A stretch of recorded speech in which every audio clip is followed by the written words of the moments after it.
Can you see me and can you hear me? I never like check my audio quality beforehand, ever.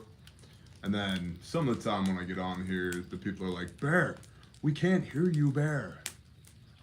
So, what's up, Shipwreck? Titanium Legs? Bama? I saw you in there, Bama. There he is. Shalom, brother. Bama's here. Garrett's here. Wiggle Butt Farm. There you go. Assume the government located you if you ever fail to show up. Robert Parker, that's cute. You'll see me on the 5 o'clock news. So, wouldn't worry too much about that. Raincat, shalom. Patty Sanchez says yes. Man, bear, cam, sit really still. Well, the green screen behind me is glitching again. So if you see the crew walking around back here, that's, yeah, we're having issues with the quad core processors today on the green screen. So can hear you but not see you. Wow. Are your outboard outboard listings? Are your eyeballs open? Start with that. Shalom, everybody. So we're going to do what we usually do. We're going to hang out. We're going to do some Q&A at about the 5-minute mark. I will read the rules of the live stream because we have now grown to the point where the live stream requires rules. And we will hang out and chat until such a time as I feel like I no longer want to do that. Because it's my world and y'all are just passing through. Renee Stump. Shalom, Bear Nation. How come your name's not blue? You must be on a different account. Taborosaurus Rex. Shalom, brother. Lots of excellent content going on at the Taborosaurus Rex Patreon page lately. I shill for no man, but I will tell you that I am subscribed to Rex. I am at the VSL level, and it's phenomenal. Hey, Tommy Salter. Shalom, brother. Hey, you brought me a bucket one time, Tommy, and it had some stuff in it. And I was cleaning out the barn and I found said bucket, and this was some of the stuff that was in there. So I always appreciate you deeply, but I appreciate you extra deeply today. So Rex, Patreon, go there, spend the doll hairs. Excellent information, especially if you're like, if you're there to learn, right? It's not about, at least for me and I think for Rex, it's not about entertainment. I don't want to be a dancing monkey for everybody. Hey, look, smile, you know, Bear's dancing on the TV again. Like, I despise that crap. But if I can help shed some light on areas of your life where you're lacking knowledge, that I'm into. And Rex is doing a really good job of that at his Patreon channel. So I would encourage you to go over there. The dude knows his stuff, and he's a good brother. So there we go. Hey, what's up, Jay Moore? Shalom, brother.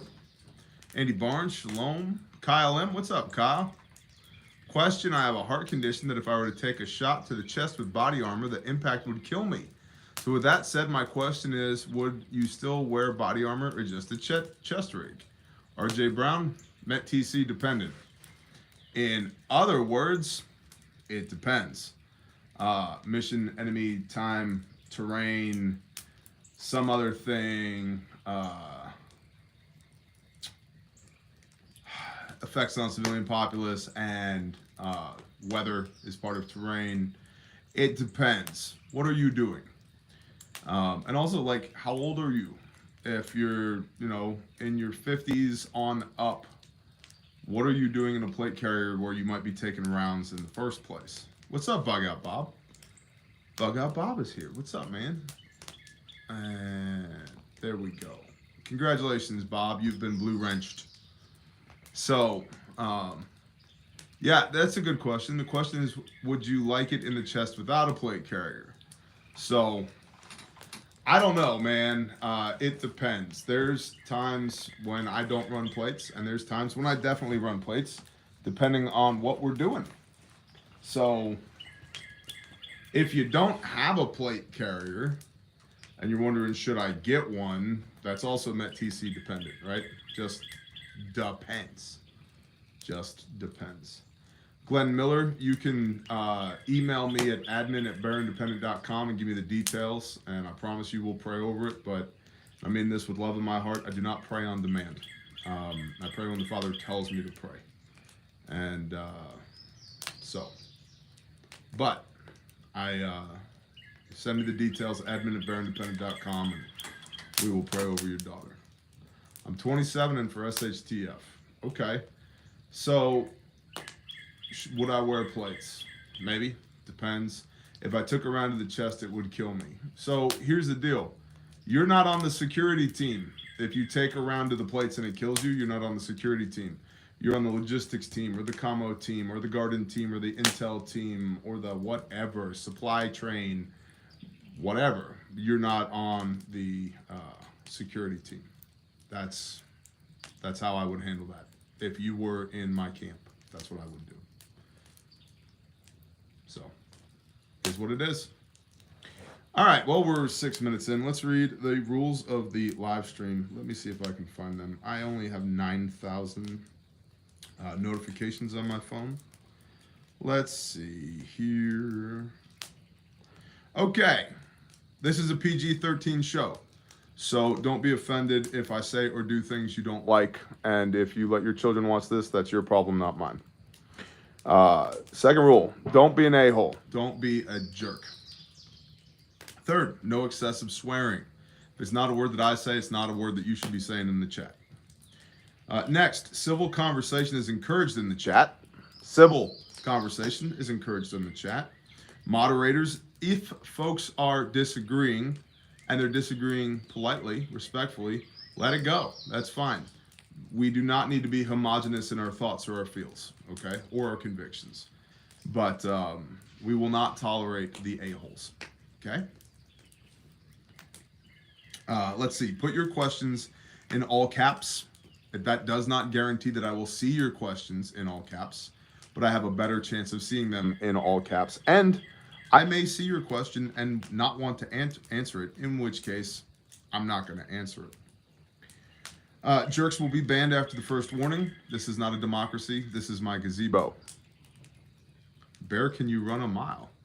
Hell yeah. How fast can you run a mile? I don't know. Not quickly. Bears are not made for quick foot movements. I'm more like a buffalo, man. I'm good over short distances. So, last couple of rules. Most of your basic prepper questions have already been answered in the Prepper Classroom. There's an entire free playlist here on YouTube called the Prepper Classroom. Go watch that. If you need to click here for more help on a bug out bag, or how much water, or how much food, or commo, or whatever, there's a standalone free playlist here on YouTube on our channel called the Prepper Classroom. Go watch that stuff. White Buffalo, you mean the high chocolo? Meek Ghost, the high chocolo? I don't know what you're talking about, man. High chocolo. And today, per usual, this live stream is brought to you by Refuge Medical. I own Refuge Medical. It's the best damn first aid kits on the planet. 38 lives saved to date. Yes, that's right. We are +2 as of today. 38 lives saved to date. Is it in stock? Check the website. Can I get a? Check the website. When's this thing gonna ship? Check the website. We also have excellent customer service, by the way. So if you have a question, you can email them, contact them through the website. Handmade, made in America, guaranteed forever, exceeds military specification on 4 continents with all branches of the U.S. Armed Forces, thousands of law enforcement officers here in the United States, and 38 lives saved to date. 38 lives saved to date. And right now there's a special promo going on the wound care buckets. You use promo code BUCKET, you buy 2 buckets, you get $25 off, okay? And for those that don't know, that have been living under a rock for a while, the wound care bucket is for long-term care of wounds. That's what it is.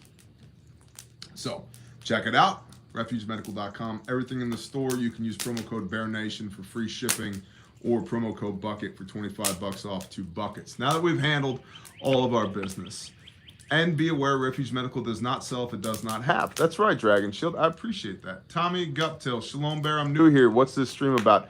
It's a Q&A, brother. You ask the Q's and I bring the A's, as long as I feel like giving you an A. If your Q is acceptable, then I will A it. That doesn't make any sense at all, does it? How much water does one guy need, and what should I pack just in case? Pack into what? Into your truck, into your day pack, into your line 1 gear, into your house, into your bunker. You need a minimum of 3 gallons of water per person per day.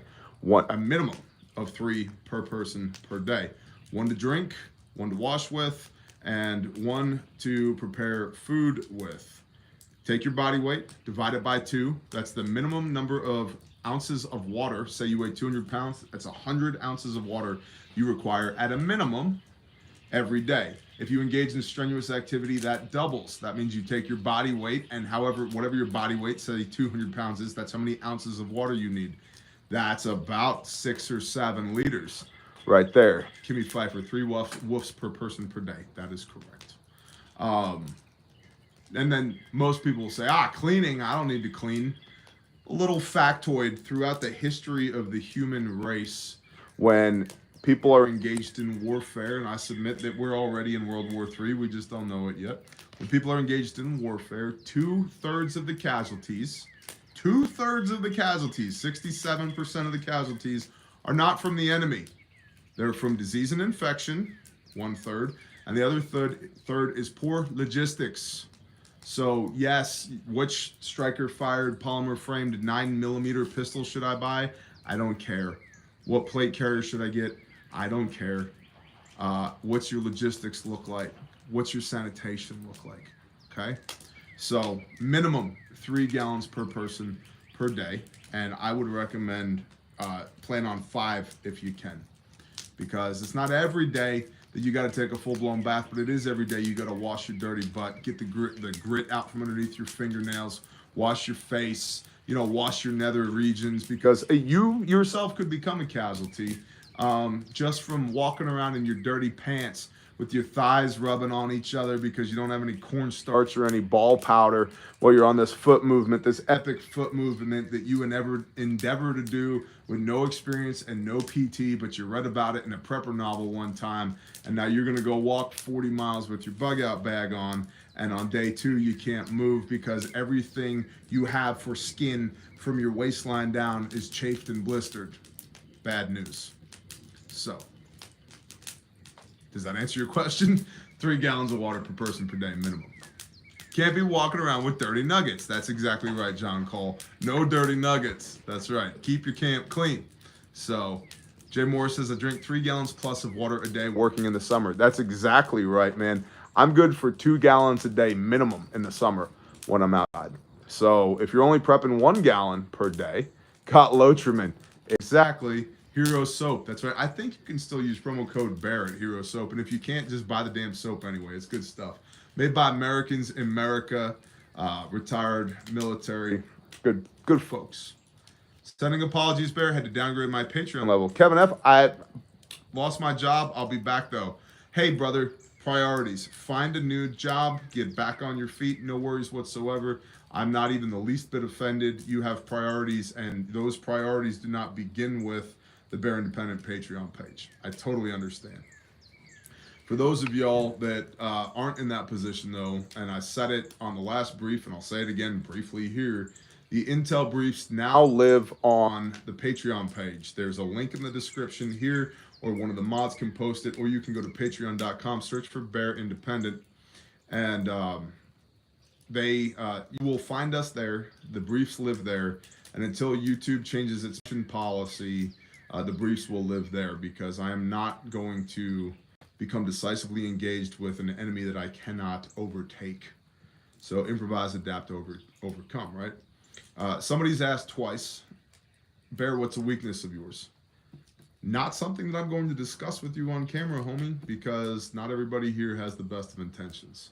So, and by the way, there's a lot more than just the briefs on Patreon. Dirty Ink said, Bear, have you looked into Rumble? I've mentioned this in the last brief that posted on YouTube. I have a Rumble account. There's content at Rumble. The fact that y'all don't know that tells you why I don't do more on Rumble. There's nobody there. Their algorithms suck.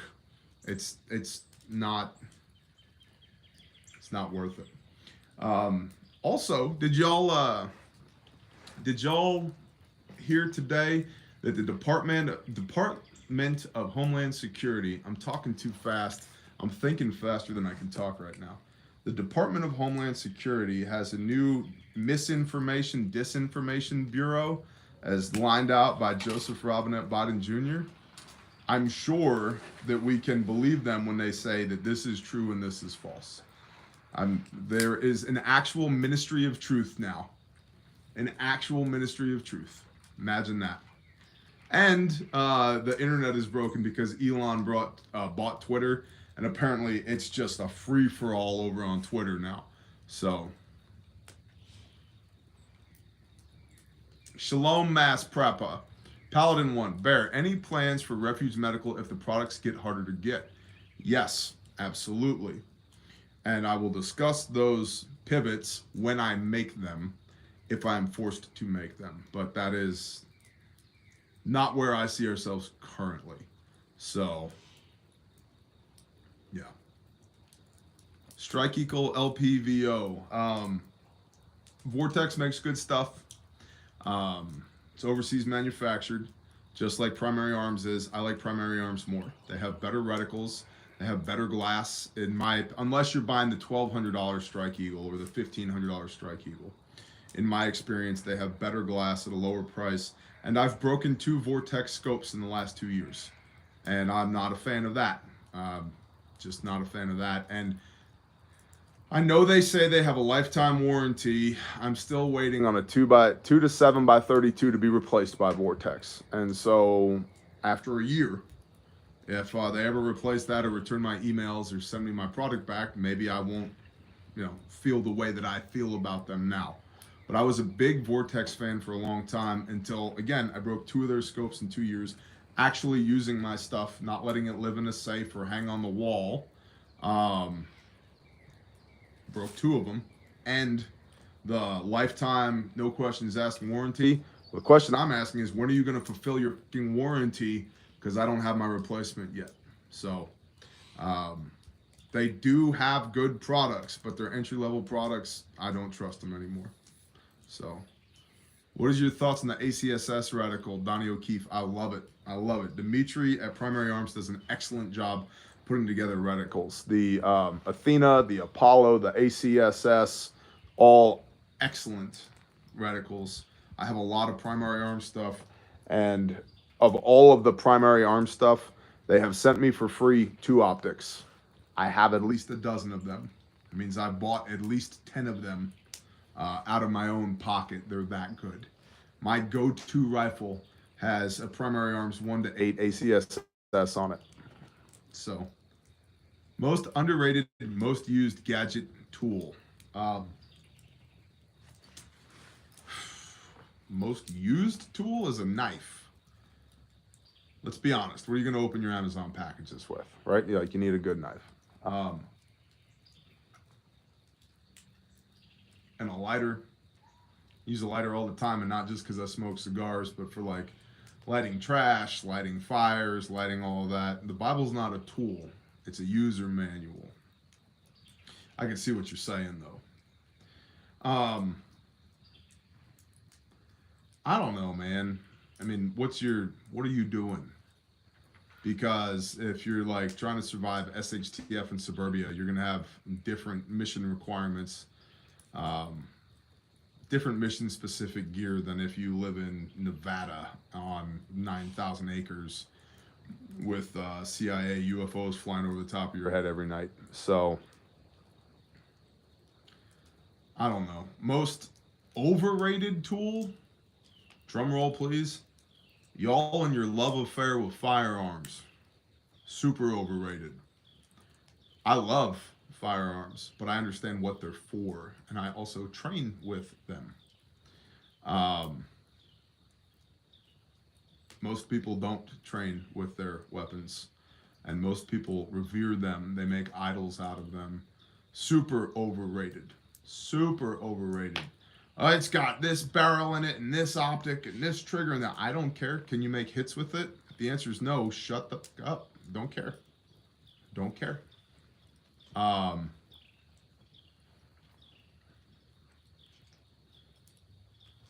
And if you're doing everything else that relates to security right, you should never have to press a trigger in anger. Never. You should never have to press a trigger in anger if you're doing everything else right. If your go-to for SHTF is to get into a lot of gunfights and win a lot of gunfights, you already lost. Because even if you're the best group of gunfighters out there, there is a rate of attrition. At what point is the juice not worth the squeeze? At what point do you do the cost-benefit analysis at that point? So, super overrated. Are they important? Absolutely. But it's the thing that all new preppers gravitate to. And in a way, it makes sense because the use of deadly force, or the counteracting of the use of deadly force, is immediate, right? It's immediate. If we don't solve this problem right now, there's no more problems to solve. But then you got to get past the immediate reactionary and get into being proactive. Underrated, most of y'all, your water collection sucks. Your water storage sucks. Your water purification sucks. And this is just speaking in generalities because I meet with and talk with a lot of preppers, and most preppers are not at all squared away on water. So, yep. Remember, our firearms are to defend ourselves against tyrannical governments. They're not Barbie dolls. And if you don't have the balls to do that, just lay your weapons down now. Bear said things that I don't like. Oh, ooh, whatever. Bear, for business, did you ever consider buying and selling ammunition here in Bakersfield, California? A lot of people sell ammo on the side. I thought about it. I'm not interested in it. The margins aren't what you think they are. And I don't do things small. Not interested in it. Plus, I've got hookups for ammo below cost anyway. So, depends on the ammo. Not all ammo, but some ammo. So,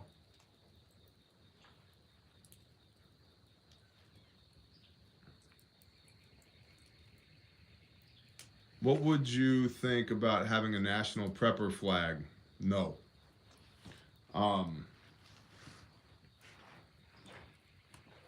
Here's the inherent problem with that, why I say no immediately. Who are you trying to recruit after the event? I'm not recruiting now.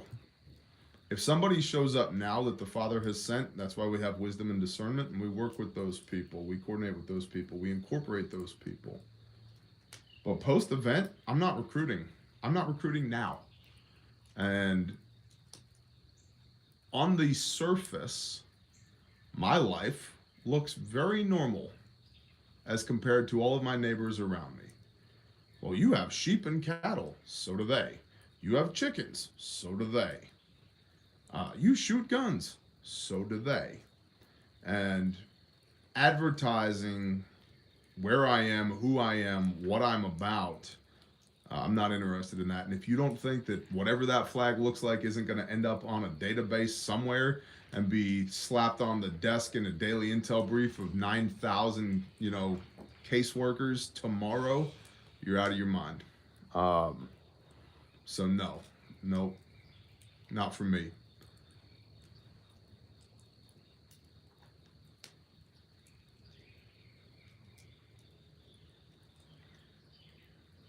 Another label to get co-opted. There you go. What's up, Gray Mouse? What other questions we got? Silk boxers work well for humping. They do. And I know what Doyle Patton means. He's not saying you should be humping in your boxers.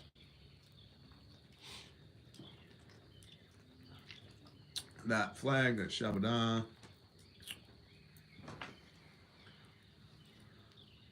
Read your Bible, gentlemen. Do some PT, 2 rules to live by. Wendigo Woodsman, I agree.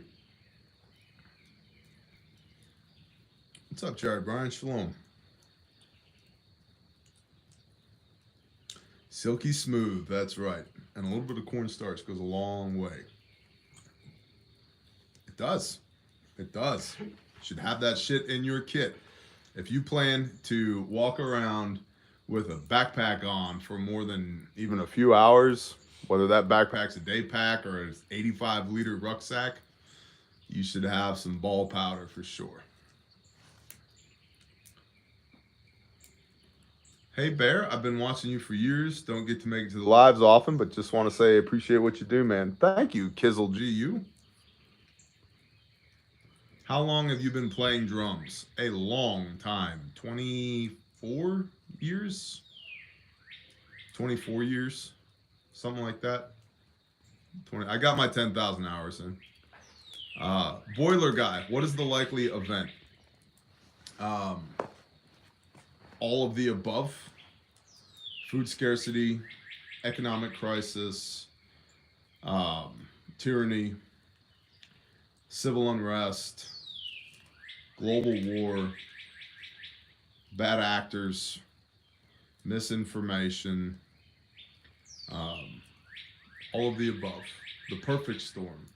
We are, in my opinion, living in the days as the perfect storm approaches, and that's one of the things that has me deeply concerned about the period of time that we're in, because it's not just inflation and potentially economic collapse. It's not just looming world war.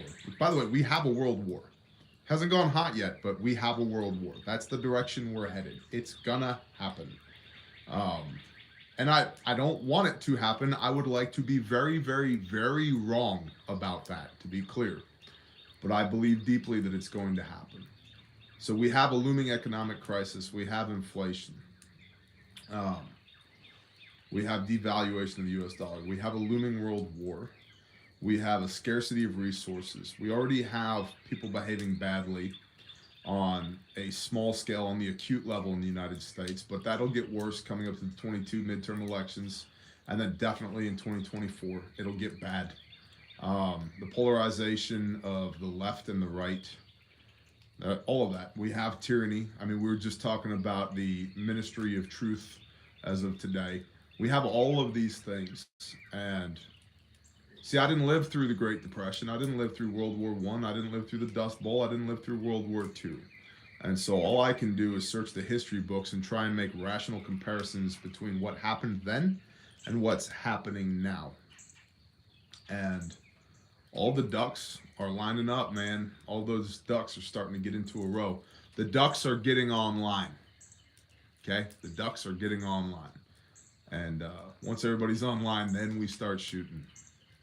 And that's what has me concerned, because it's all of the above. So the event, man, there is no the event. We're already in a vortex of 8 or 10 different events that are going on right now. The question is, what pushes us over the edge?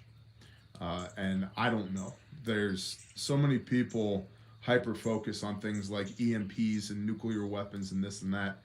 It could just be localized riots due to food shortages. It could be that your localized distribution grid goes out and now you have no power. It could be a damn storm, and now you are in SHTF. You believe me, have your town get smashed by a tornado, you don't give one shit about what's happening in Ukraine anymore. So I don't know, man, but all that comes back to you want to be as independent of those things as possible, or at least I do, and I'm assuming that there's some level of ideological alignment between you and me, which is why you're here, because my goal is to be as independent of the broken, fragile system as possible. So, but yeah, Black Swan event, false flag, Gulf of Tonkin event, 9/11, you know, all the things. The sinking of the Lusitania, assassination of Archduke Francis Ferdinand. Like, pick your poison. Those things did not begin. Conflict did not begin when those things happened. That became the onus for action, right? World War II was going on way before Pearl Harbor. By the way, do some research on Truck Island. The history books have been changed. It now says that Truck Island happened 30 days after Pearl Harbor. Truck Island, the sinking of 104 Japanese naval vessels at harbor, happened 30 days before Pearl Harbor, perpetrated by the U.S. How do I know? I talked to one of the pilots before he died. He said, no doubt, we sunk all their shit in harbor 30 days before Pearl Harbor, and we knew Pearl Harbor was coming, and we let it happen. Yep, dude was in his 90s when I talked to him. Badass. Kenneth Duncan was his name. Awesome guy. So that's the other thing too, is like even as we scour the history books to try and come up with some context for what's going on now, undeniably that information has been altered over time as well. And so we have to bear that in mind as well. So you're living in the event. Stop looking for the event. You're living in the event. He was a great guy. He had 21 Delta or 23 Delta. He was a great guy. He had their scarves, because they used to wear scarves as pilots because it gets cold at altitude, right? So there's scarves on the one side with these beautiful hand-painted silk scarves, right? You flip them inside out, and there were operational maps of their AO. Badass, right? And depending on where they were flying and what they were doing, they changed their scarves out. And so if they crash landed, they still had this silk scarf tied around their neck. They could pull it off and have a map of their AO and get to this place, right? Rally point is here, extract is here, right? Super cool, man. Guy had some awesome stories. So yeah, there is no event. Please pray for Nebraska as we are at risk for a severe weather event this evening. Awesome, will do. Thank you. If you have one, what is your most elusive skill that you have yet to learn or acquire? Thanks, Bear. Cheers, Neil. Good question. I don't have a good answer for you, but it's because of my mindset. My brain doesn't work that way. I don't build skills I don't have. Asterisk. I'll come back around to that. But generally speaking, I Pareto principle the ever-loving crap out of everything that I do, the 80-20 rule. 80% of whatever you do, 80% of your productivity, 80% of your meaning, 80% of your purpose, 80% of your profit comes from 20% of your efforts. So that means you're wasting 80% of your day on the other 20%. I subcontract the rest of that. I give it away. I make that somebody else's job, or I don't do it. So I get 80% of my payoff from 20% of my efforts. I do that 20%.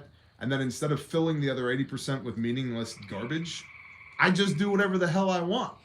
Like plant gardens or raise sheep or talk at the iPhone or whatever. And then the rest of that is not my skill set, that is not my gifting, my talent, my delight, my interest, I have people for that.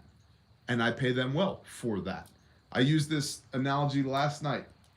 I can make Excel spreadsheets, and they're badass Excel spreadsheets. I despise making Excel spreadsheets. I have people for that. What's a better use of my time? Paying somebody else like Renee, who makes badass spreadsheets and loves it? Or me banging my face against the monitor for 3 hours to make an Excel spreadsheet? You know what else I can do in 3 hours other than try and make this spreadsheet? So I Pareto principle. I give away the things that I don't want to do that's not a good use of my time. And I also have learned over the years to disdain the things that you cannot have, right? And so when you look at something like, oh, I really want a new F350 King Ranch XLT 4-door 4x4 long bed. They're $90,000. I'm not paying that. You couldn't make me pay that. I disdain that. I'm not doing it, right? I don't want it. So now, as far as elusive skills, I also, and I mean this with no ego or hubris, I also don't have that because I'm very tenacious. And so when I decide that I want to know something that I don't know, I attack that with that 80% of free time that I have. And generally speaking, the way that I attack that is by finding somebody who knows more than I do and then sneak it. What's up, Palmetto Paratrooper? Sneaking up alongside of them, ingratiating myself into their circle and providing value to them to where it's more painful for them to not have me around than it is to have me around. I bring value to them at no cost to them. And then I prove myself to them by showing up early, staying late, doing difficult things, not complaining, not bitching, not whining, none of that. And then at some point they go, Yep, I'm a pour into this guy. Shows up early, stays late, doesn't bitch and moan, works hard. I'm a pour into that guy. Now we have a relationship. Now, based upon that relationship, they trust me enough to answer the meaningful questions that I have. And so now, instead of me making 1,000 mistakes to learn 10 lessons, I can learn 10 lessons in a much shorter period of time with a lower pain threshold from somebody who has already made those 1,000 mistakes. So, and the things I'm not good at, I don't do. I just don't do them. Like I'm not an artistic person. I don't do art. Like, and very much so the things that I want to do, I do. And that's not like, and that has nothing to do with the station of life that I'm in. I've always been that way. I got a brother sitting over here who's known me almost as long as my wife. I've always been that way. Yeah, I'm not doing that. Or, yep, I'm going to do that and you can't stop me one way or the other. Like, I don't do gray area very much. So.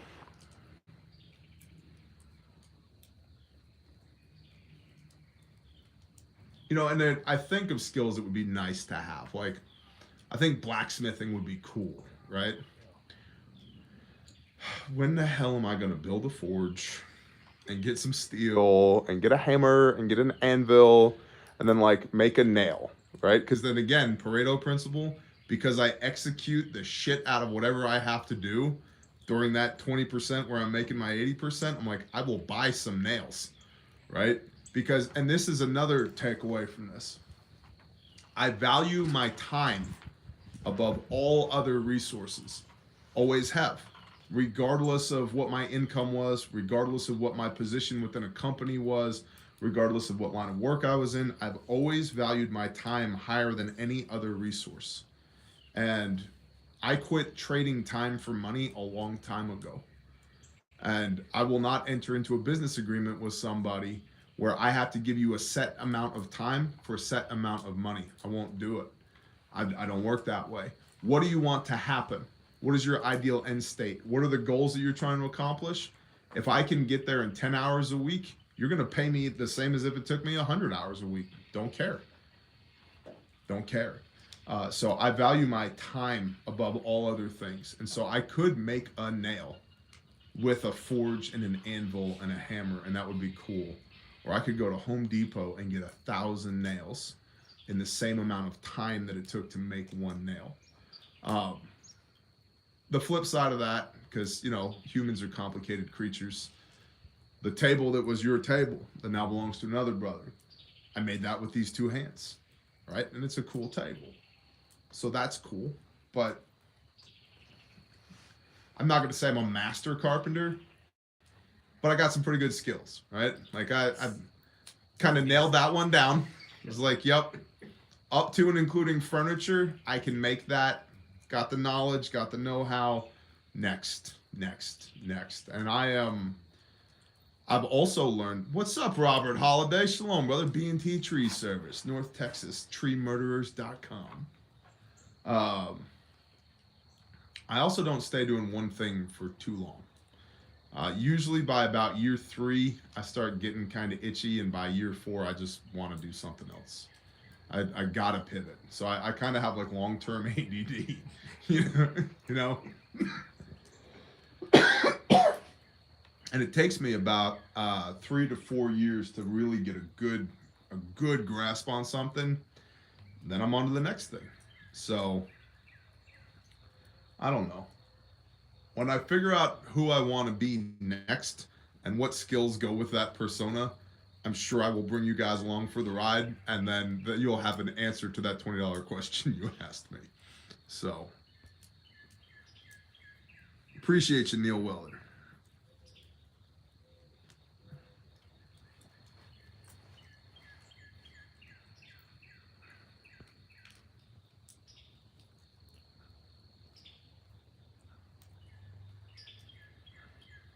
Jesus Pena said, why did Mr. T talk about RFID chip, Bear? They all want to chip us. Listen, man. They all want to do all the things to us. Are you going to let them? That's the real question. Who cares what they want to do? Bill Gates wants to kill 90% of the world's population. Jeff Bezos wants to take everybody's money. Elon thinks he wants free speech. Biden wants ice cream and a war in Ukraine. Like, who cares what they want? What are you going to give them? I've said it before and I'll say it again. Exercise your friggin' no muscle. No, sir, we need to put this chip in your hand. But you're not even going to get near me with that thing. Well, they'll put you in prison.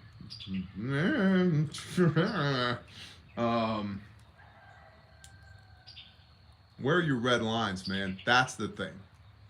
Where are your red lines? And if you don't know, you got to be thinking about something more than they want to put a chip in my hand. What would you do if somebody tried to put a chip in your hand? Hard pass for me, bro. Your no muscle should be shredded by now. Amen, Donnie O'Keefe. Yeah, it should be freaking ripped.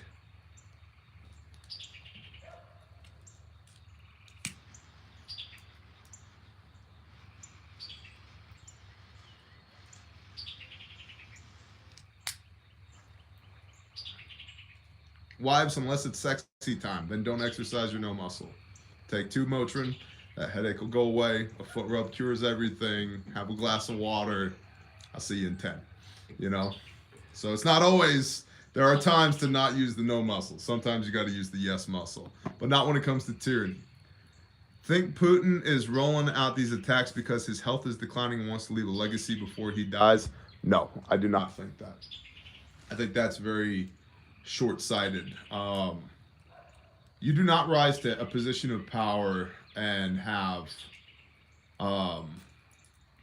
such base ambitions, I think. And I think the counterpoint to that, people would say, well, look at Adolf Hitler. Yeah, the dude was on methamphetamines 24/7, 365, had TBI from World War I. Yeah, went through some stuff. Really what Hitler wanted was an economy, and he needed an enemy, and he found one in the Jewish people of Europe. And it worked for him. He latched onto something and it worked for him. I think it was abhorrent, but it worked for him.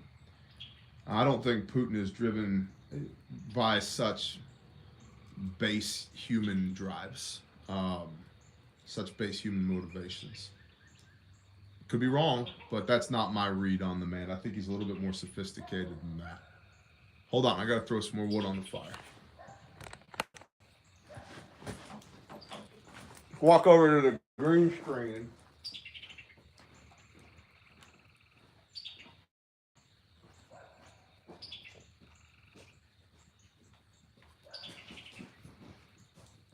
Whoa, there's a thing there.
I see you, Dudley. So listen, our buddy Vlad over there in Mother Russia has been saying since 2014 or so, if NATO amasses troops on our border, there will be war. What did the United States do? Start a proxy war in Ukraine. I don't think it has anything to do with the legacy of the current Russian air quote president.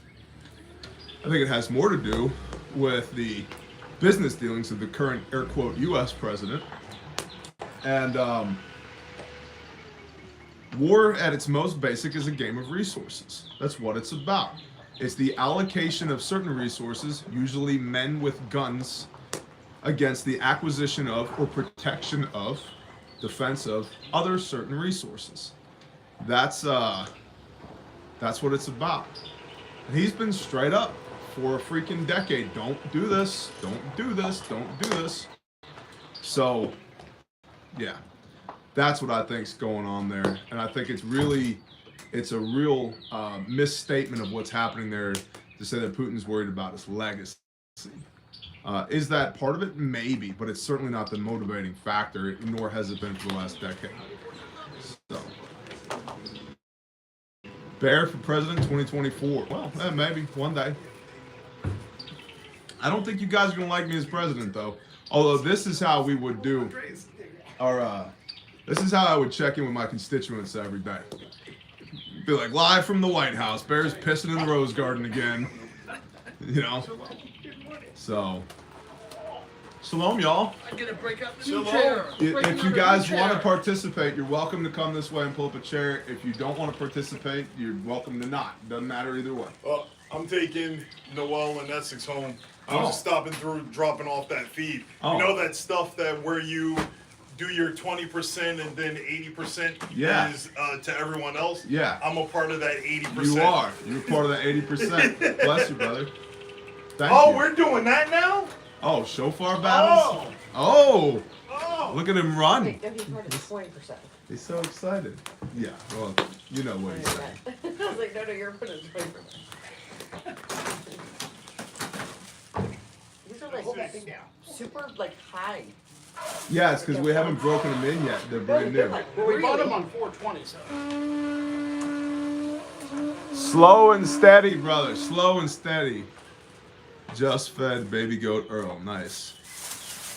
Hawking a loogie and making coffee on the porch from the White House. That's exactly right. Uh-oh. Nice. Well, we had day one with the shofar. Yep. Like the doctor there. Well, look who it is. Bah! Hey, y'all. Not that you're a sheep. For those that don't know, Ba is badass administrator, and we just say Ba. I'm not a sheep. No, you are not. No. Nope. You're more of a goat. I'm drinking sheepdog. Well, all right, shalom. Shalom, I'm out brother. here. Thank you. Shalom, sister. Don't you hear it? It's playing. Oh, yeah. Oh, is it? Copy that. She's yelling from inside. Vester Dillon. What's up, Vester Dillon? Somebody said peanut butter whiskey tonight. No. Barrel strength bullet rye bourbon. So, Yell hello. this is, I've had one sip thus far. Maybe I should have one more? We'll see. If I start slurring, throw a flaming stick at me. Whoa. I told you they're like they're Yeah, they're not broken in Like yet. a big kid's table. Yeah. Yeah, it's like like, your whole posture changes. I feel like neighbors. Those are the Sunday Yeah, but dinner look at those folding last chairs. So you year's. sit. I still think even where the bar is on the arms is closer. Maybe we'll have to bust out the tape measure. Yeah. What is that? Chickens in the West Wing. Now there you go. Oh, yeah, this is new. Raincat says hi Does it do to that? Renee. No, No. it's new. It does this. What? Oh, it's got an air glide to I it. don't know. I don't think it does. Those are brand new. Don't break I don't them. think it's supposed to, but. Is that one of the Fiskars Axe Mall things back there? It is. I did an entire review on Patreon, and I actually compared the Fiskars chopping axe to Holtzbrook and to a Helkoverk. And the damn thing chops. Believe it or not, it chops. Probably. What's up, Tactically Torret? That's right, Salt and Pepper. What does a gay horse eat? Hey! That's right. Are med supplies still difficult to get? Yes. Yes, med supplies are Thinking still about difficult to ordering? get. Order. Okay, so what Renee just said, if you're thinking about ordering, and this is not us ShamWowing you, I'm not Billy Mays, the OxyClean guy. If you're thinking about ordering, and it's available at refugemedical.com, get it now. Like, for real, get it now. Our supply chains are super duper jacked. And we now have a thing that can sign up. Oh yeah, that's another thing. You can sign up at the website to be notified via email when the product you're interested in comes back in stock if it's currently out of stock.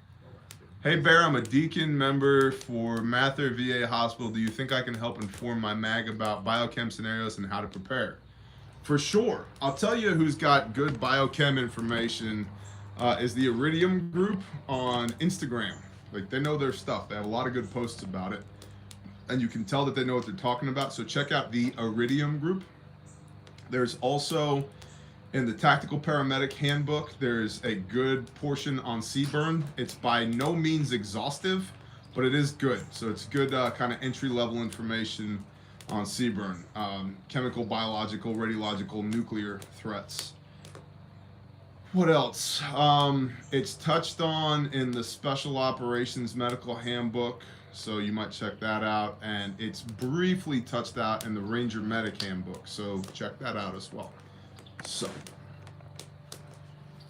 that looks like Johnny Walker. It's not, but I am a Johnny Walker fan. I haven't had Johnny Walker in a long time. Double Walker Black with one ice cube was my drink for a while. Johnny Walker bottle for my dad. It was red. It had like a red label. Johnny Walker Red? Yeah. Is red, black, green, blue. Yep. He was like 30 years old. Yes, potassium iodide. Not the same as potassium with iodine. By the way, there's a lot of scammers out there right now selling potassium with iodine. That does nothing to block your thyroid for radiological uptake. It's potassium iodide. Iodide. And they're, I haven't checked recently because we've got a bunch and then some. But when this whole Ukraine thing first kicked off, I was just looking and you couldn't find it. And if you could find it, it was stupid. The, $10.95 bottle of pills was selling for $499 on Amazon. So, what do you do for fun in your very little downtime? I hang out with people that I love. I observe the high holy days. I shoot guns. I hang out with my wife. I went on a lunch date with my wife yesterday. I pet this dog who just inserted himself into the conversation. Hi, Dad. Been doing murders. Yep. I don't know. I don't think, honestly, I'm a very fun guy. Like, I'm not, in my mind anyway, I don't think I'm the person you call when you want to have a really good time. I'm the person you call when somebody needs to get rolled up in a roll of carpet. I'm the person you call when you need dirt work done. I'm the person you call when you need some sound advice. All these are like blessings, by the way. I take these honors seriously. I'm the person you call if you need help interpreting a bit of scripture. I don't think I'm the person you call if you just want to have a bunch of fun. I'm not terribly fun. Me either. Yeah, we're not fun people. Foe and Harmony, super fun. Yes, Forest and Harmony are super fun people. I'm not fun. I can be fun adjacent. I can show up to fun stuff, but don't ask me to plan the fun stuff. I'm not a fun And we guy. should kind of stand in the corner and watch. Yeah, unless it's dictated socially that I interact more than wallflower status. Yeah. We prefer the wallflower. Yeah, but I'm not a fun dude. Like, I'm just true. That's it. Bear is the person you True, call you're when you fun want hard to hang out with, but not fun as in, I have balloons and it's time to party over here. No, that's Yeah. not. I appreciate that. I It's the appreciate that. storytelling fun. Yes. Yeah. Yeah. Yeah. Not the bouncy funhouse fun. Yeah, I am not bouncy funhouse fun. No. So But- is it, you're the person you call when you need a tree removed from your living room. Yes. Yes. Done that on several occasions, actually. Yes. I mean, who else would you call if you need a tree? He might be able to just lift it out of your living room and walk away with it. He picked it up and walked away. So the other day when we were doing that camp function, the most recent time we cooked the sheep, I was peeling the meat from the sheep, and I had the spine and I just snapped it in half, and Bob's eyes got about this big. He was like, "Bro, did you just break that sheep in half?" I was like, "Yes, I just broke that sheep in half." He's like, "Okay." And then yesterday at the office, one of the doors on my truck wouldn't open, so I yanked it and ripped the handle off of the truck while Bob was standing there and his eyes got this big again. I was like, "Bob, I don't know what to tell you. I have retard strength, okay? I get a little worked up, and then like sheep get broken in half, or I rip the handle off of my truck, like that happens." Bear doing bear things. Bears doing bear things. That's exactly right. Neither of those things were fun. Like, although eating sheep is fun. Like, that's a good time. So, I think it's also worth pointing out, like, we do not operate with frivolity. We're not like, we don't do fun things for the sake of just doing fun things. But we do do fun things. Like, we will intentionally go bowling sometimes just because, hey, we need to, like, let's blow off some steam and go bowling. Like, take all the kids and go bowling, right?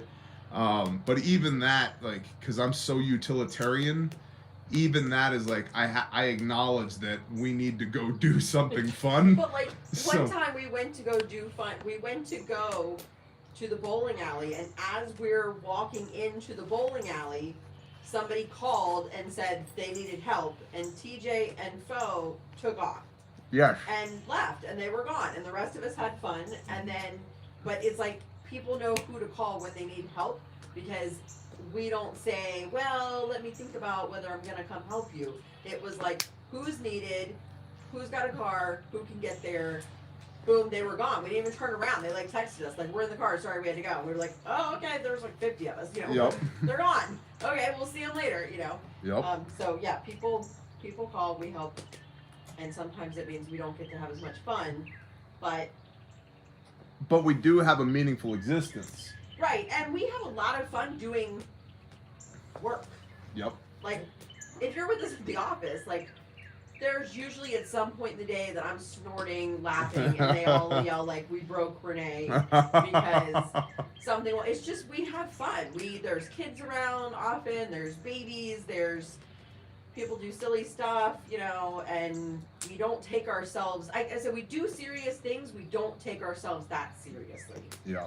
So we engage a lot with each other. We harass each other a lot. Like, we have a lot of inside jokes. We have a lot of, like, you know, nicknames for people based on funny things they've done. Like, so we have a lot of fun, but we also work really, really hard while we're doing it, at least 6 days a week. And usually we're like, okay, hold on, we gotta talk really, really quick because the sun's going down. Yeah. You know? I know it's sundown in 4 minutes, but I gotta tell you this thing. Yeah, we have to talk about this before the sun goes down. Amazing quality to have, though. I appreciate that. Tactically Tor. Good brother right there. So yeah, I'm not a fun guy, but I'm happy to attend the fun that you have orchestrated. I also, between the whiskey and the fire, don't need this hoodie, so I'm gonna go ahead and disrobe for the camera. Avert thine eyes. Yep, I am. I'm wearing the same t-shirt 3 days in a row. Hashtag Homestead. Judge me, internet. See if I care. This t-shirt, by the way, comes from SOETacticalGear.com. John and Amanda Willis, who are badasses in their own right. And June 10th, 11-ish, somewhere in there, they're having a prepper expo out at their place in Camden, Tennessee. A little birdie told me some guy named Bear from the internet is going to be there. So He's a cool guy. Someone's asked a few times about our canine kit. You want to explain, like, it's out, it's just sometimes the bags are out. hey, what does the store say? Yeah. That's what it is. But somebody asked, when are we releasing it? I'm like, it's released. Oh, the You can canine see it. the canine kit has been released. We sold through them super quick. Yeah. That's another perk of being on Patreon. Guess what? The patrons get told first when things are in stock. They get told first when things launch. There have been so many products that have launched that YouTube never even knew about because Patreon scooped it all up. There's no point in even bringing it up on YouTube. Oh, no, there's a bed in there. Tiago Gomke, what's up, man? Bye, y'all. I Bye. just heard there was a bed in the she shed. What? Peace. Sorry to change the subject, but I would really appreciate some light on how to do the Sabbath with regards to schedules. 12 hours, 24 hours, the cycle of the sun. Any help would be greatly appreciated. Shalom. Cool. So we observe Sabbath from sundown Friday through sundown Saturday because the day began in darkness and then worked its way towards light. You just read Genesis, that's like blatantly apparent. Everything began in the darkness. And so it's a Hebrew tradition that the day begins at sundown. And so sundown Friday begins the Sabbath for us. This is how we observe. Lots of different people do it lots of different ways. So sundown Friday through sundown Saturday is when we do the Sabbath. And then during that, like 6 days ye shall labor, comma, the seventh is the Sabbath of rest unto Yahweh your Elohim, the Lord your God, right? And so on the Sabbath you rest, you don't do any work, nobody else does any work, which means you're not engaging in business because then somebody else would be doing work. And you're mindful and you're restful and you should read the word. And that's what we do. And sometimes you can be mindful and restful and then get mindless and restless and need to go for a walk. There's a reason there's the thing in the Bible called the Sabbath day journey, because I might need to go for a walk. And a lot of times I go for a walk, right? And just gotta move the body, right? And then you do, like, at least for me, I do go for a walk and I'm like, man, these woods are beautiful. Thank you, Father, for that tree. That thing's awesome. I saw either the world's largest white-tailed doe or a small elk cow the other day. And there are elk in this part of Oklahoma. Very small populations, but there are elk in this part of Oklahoma. And elk have a longer face than whitetail do, and it was way taller than a whitetail. And most whitetail, the moment they see you, they'll flag and then maybe run, right? Nope, just stood there chewing on a bush, and I was like, son of a, and I'm like, how cool is that? Thank you, Father, for letting me see that, and so, yeah, we've got them here. It's because of the mountains. Yeah, they're not like Colorado elk. They don't get as massive as like Colorado elk or Wyoming or whatever. Montana, yeah. But there are elk here. So it is legal to hunt elk in the state of Oklahoma. I looked out my window this morning and saw a bear on a bike. You saw a bear on a bike this morning? Yeah, a four-wheel bike. Yeah, it was a four-wheel drive bike. So, thank you, Gary Wells. I shot a huge deer years ago like that 220-pound doe in North Bama, almost unheard of. Dude, QRF, that's a huge doe. That's a big doe, or a big deer in general. We used to shoot 180s in upstate New York all the time. That was a good sized deer. And then when I first came to Oklahoma, the neighbor was like, hey man, come here, I want to show you something. And he's standing at the back of his pickup truck, and it's a Ford Ranger. And I was like, what do you got, Roy? And he's like, I shot a doe. No, I shot a buck. And I was like, you did? And I was like, where is it? It's like, it's in the truck.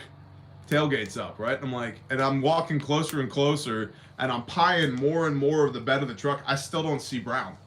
There's no deer in this thing. And he drops the tailgate and shows me, and I didn't mean to, but I insulted him. I said, Roy, I have dogs bigger than that deer, And he got pissy. He's like, well, that's a nice 4-pointer. I was like, if you say so, homie, like that. Swamp donkeys when they get that big down here. That's awesome.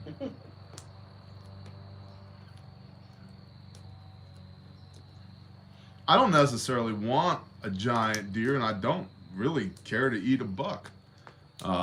You give me a nice 2-year-old doe, 140, 150 pounds. That's good eating right there, man. So. Elk is delicious, though. Oh gosh, elk is delicious. Fantastic. Absolutely, I love elk, man. Last time we were out in Colorado, we had some elk backstrap that was like to die for.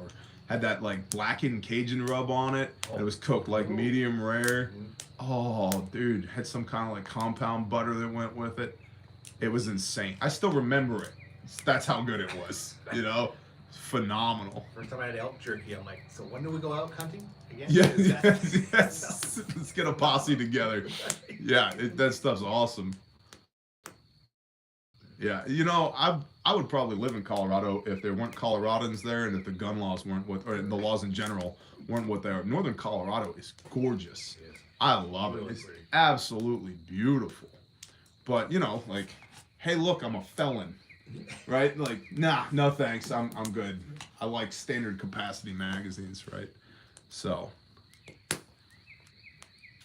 if anybody in the Bear Nation shoots an elk and can't eat all the meat, I got you. Email me. I will pay you for it. Pack that stuff on dry ice and mail it to me. I will pay you every dime of what it's worth, man.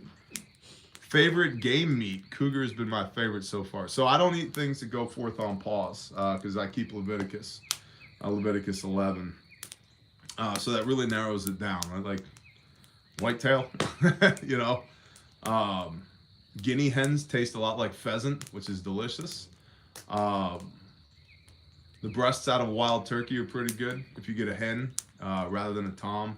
Old gnarly toms, you know, it's like eating a rooster but 10 times the size. You know, they're tough. And so 60 pounds of elk meat in the freezer. Well, you win the day, sir. You win the day. I have 0 pounds of elk meat in the freezer.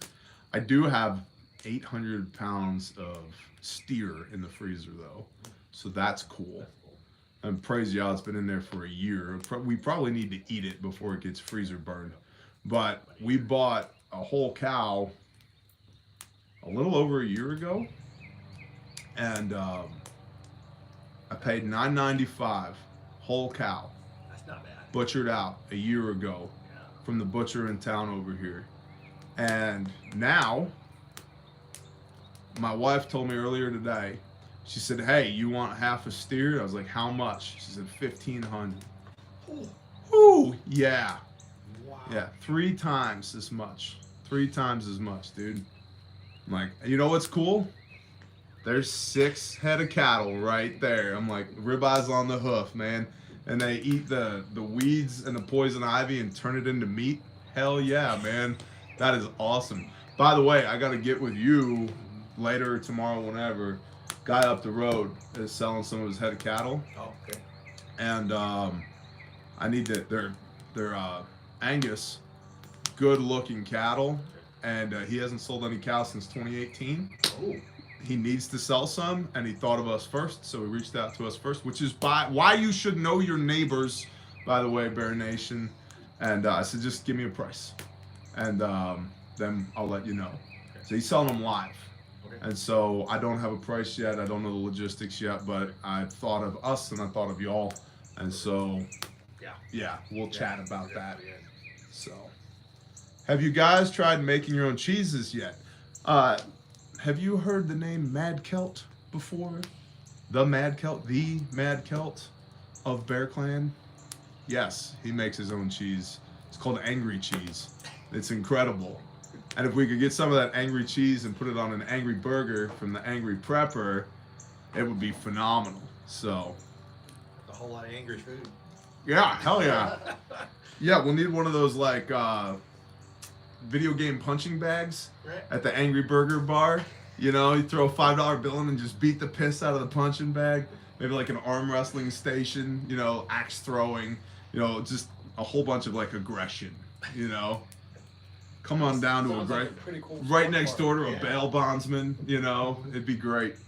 Wall full of tap beers, it'd be awesome. Sounds like a great restaurant operator.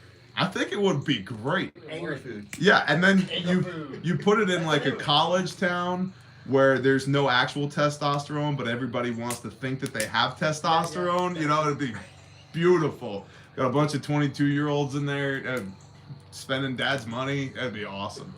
Awesome. Get J to bounce. Get J8 about, yeah, overnight success.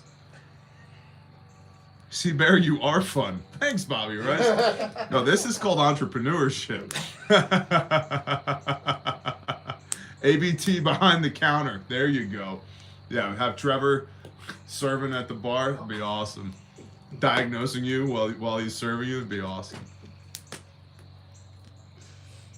All right, sorry, I looked away from the camera for like 10 minutes. Do we have any other When questions? you get angry, come to angry. That sounds like Portland. Yeah, but Portland with legitimacy. Like we have actual nuts between our legs. Our flannel is not ironic. Like we actually wear flannel shirts because we actually are lumberjacks. And we provide good service. And we provide good service. Exactly right. So your flannels don't have breeze. Right.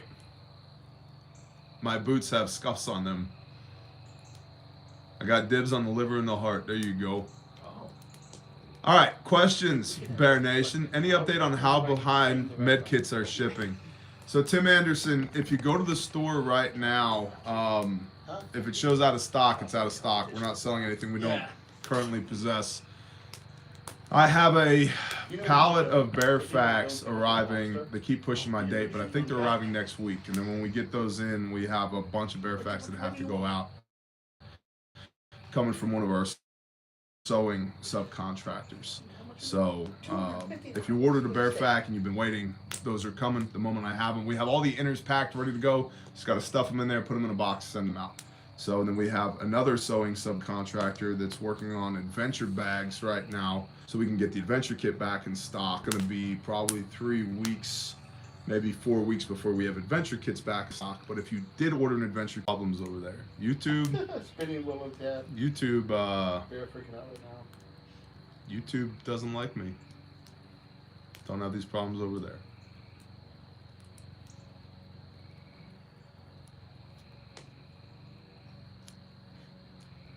Should have it come back with Andrea sitting over there. Yeah. So welcome back. We should do that. I guess we're here. It's been 20 years. I guess since we're my back. bag's this much. All the gray hairs. Adjust the satellite. Roger that. Copy.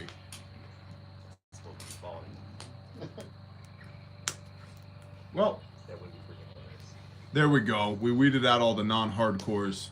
We dropped from 800 to 300. Now we know who the true champions of the Bear Nation are. Appreciate y'all. IT Sasquatch to the rescue. Don't call my brother that.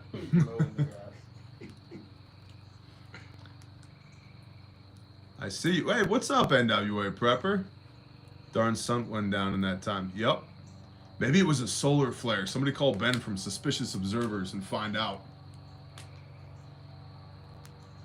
Barry, you give me some great ideas if I ever decided to open an Irish pub. You should, man. That's awesome. Barry, in your opinion, what is the best breed of chicken for both fertilizer and meat? Australorps, man. I love Australorps, but they're kind of a dime a dozen. Meat, Freedom Rangers are really good. They're way better than the Cornish Cross. I won't buy Cornish Cross anymore. They're gross looking. They've been specifically bred so that they don't fully feather out, so that they're easier to pluck. They've been specifically bred so they put on a ton of meat really quickly, so much so that you have to put their feed on one side of the cage and their water on the other, so they'll get up and walk so that their bones actually get strong enough to support the meat. Otherwise, their legs will break and then they just lay in the cage and die.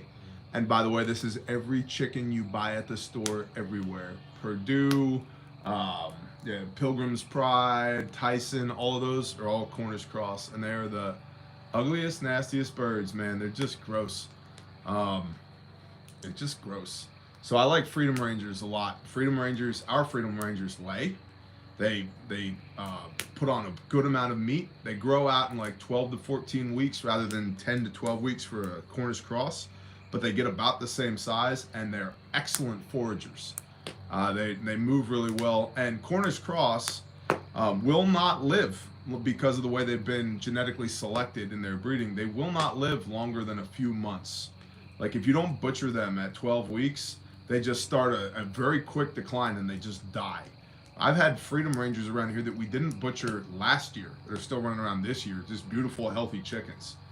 They kind of waddle like a fat girl in tight pants. Which is okay. I got nothing against fat girls or tight pants, but I'm saying the way they walk is very reminiscent of that. It's kind of like a Saturday evening at Walmart, you know. Not that I go to Walmart on Saturdays anymore, so I can only speculate as of today. But I like Freedom Rangers for meat because they do get big, they do put on weight, and they're real chicken.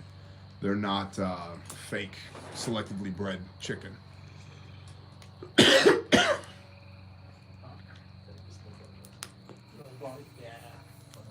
They need the powder. You are correct.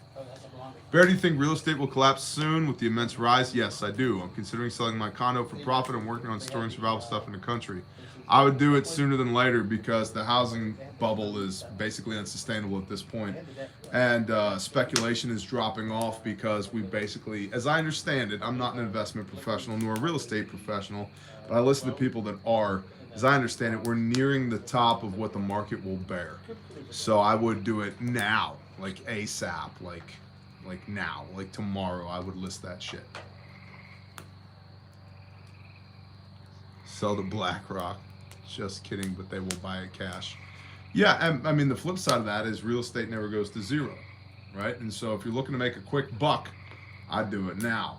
If you're looking to invest in something that never goes to zero, then maybe real estate makes sense, even though it's way overpriced right now. So, what you been working on today? Good question. Let's see. I did a Patreon live stream this morning. I shot a Patreon video. I read my Bible. I read my daily reading for the day. Drank a bunch of water. I ate 2 ribeyes and some peanuts. I went on a 4-wheeler ride. Did some patrolling. Moved my sheep with the electric fence from one area to another. Planted in the garden. Did a bunch of executive stuff. Answered some emails. Ordered some things for review. Put 2 optics on 2 rifles that I got a 0 for an upcoming video. Talking to y'all now. Talked with my kids. Talked with my son about his math test that he had today. And I know I'm forgetting a bunch of stuff as well. So that's what I've done thus far today. So thus far today. The day is not over. 6 days ye shall labor.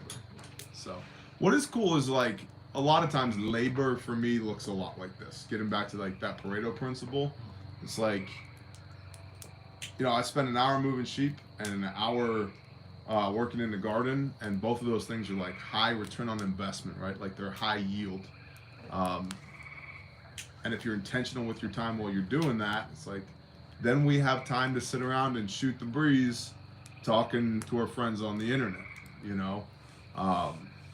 Like I said, man, a long time ago, I quit trading time for money a long time ago. That's a great question. What? How can I become more independent from my employer? Quit? Independent from my employer. Read The 4-Hour Workweek by Timothy Ferriss. Oh, true. Even if you are an employer or an employee rather than an employer, there are some excellent strategies for people who are employees in the 4-Hour Workweek. And that's a classic that has withstood the test of time. I do not agree with Tim Ferriss on his spirituality or on his love affair with hallucinogenics or on a lot of things, to be honest. But that book has a lot of really good information from an entrepreneurial standpoint and an entrepreneurial mindset. And there are lots of entrepreneurial people that do not run businesses, that work for or with businesses. And so you can, regardless of where you are in the chain of command, you can apply principles from the 4-Hour Workweek. So I would read that and get some good ideas out of that. And don't do the dumb shit where you watch the YouTube video that's 6 minutes long with the cliff notes of the book. Buy the damn book and do the worksheets that are in the book. The fear setting and the goal setting is really powerful exercises that are in there. So do that. Okay, there I will. All right, good job. How do you choose what you're going to read in the scriptures, and how much time do you spend in the Word daily? What's up, Cornfed? Shalom, brother. So, for me, it's pretty simple. I read the Torah portion each week, which is predetermined. It is what it is. You can Google Torah portions, and it will tell you the Torah portion for each week. There's 54 portions. There's 52 weeks in the year, and the spring feasts and the fall feasts, 52 portions. So I read those each week. Typically, Friday night sundown is when my family and I study that particular portion of the Bible together. And so there's the Old Testament portion, the what's called the Haftorah or the prophets, and then the New Testament or Brit Hadashah portion as well. So you're in at least 3 different chapters right there reading the Torah portion each week. And then for me, I also do an Old Testament and New Testament Bible study each week. And so I have to read that because I got to read it with y'all for the camera. So currently we're in Revelation in the New Testament. Just read Revelation 1. That'll be coming out tomorrow evening. And then we're in the prophet Isaiah in the Old Testament. So I read that. And then for my daily reading, I read the proverb of the day. Like today's the 28th. So I read Proverbs 28. And then I also read from the front of the book to the back of the book and start over again. And today I read Ruth 1 through 4. That is beautiful. Thank you. Are these cats? No. What They're are they? bears. They're bears? Awesome. Very, very nice. Thank you. I love the tape too. Are Thank you you. showing this to me or is this for me? It's the Phelps and Hannah. Oh, it's for Phelps and Hannah. That's awesome. Okay, here, you take that and write your name on it so they know who it's from, okay? Okay. Thank you, sweetheart. How do you spell from? F-R-O-M. So, that's how I decide what to read in the Bible. Much appreciated. You're welcome, brother. And I try and read about 10 pages of the Bible per day. Doesn't always happen, but that's what I try and read. And if you read 10 pages of the Bible per day, you will have read the entire Bible every 4 months. And that's pretty cool. That means you can get through it 3 times in the year, plus the Torah portions once per year. And then that, like, just really, the more you read it, the more familiar you become with it, the more you start to glean the overarching themes from the first page to the last page and start to see the continuity of the Father's living word. And it's a beautiful thing. But you know, familiarity breeds comfortability, right? Like with all things, there's even a level of stress inoculation with the word. The more you read it, the less stressed out you get about it and trying to interpret it, and you just let it be what it is. Like, what does it say? That's what it says. So, awesome, Cat. Shalom, brother.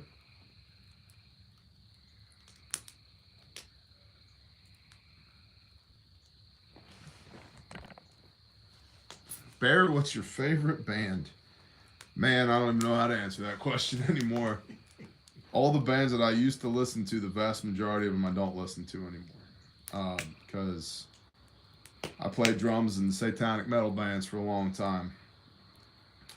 Before I was reintroduced to the Father by the Son. As a really big deal, like literally a life-changing event. And most of that music, the vast majority of that music is not honorific of the Most High. So I really don't listen to much of that anymore.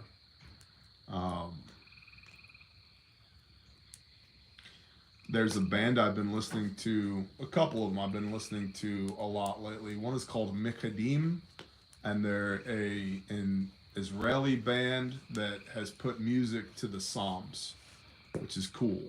And because the Psalms were music, they were designed to be sung. And so they sing it, which is super cool. And I like it. They're talented as well. They're not just a bunch of chubs trying to play music. Like, they've got some moves, which is cool. And then there's another band that I discovered, I don't know, 6 weeks or so ago,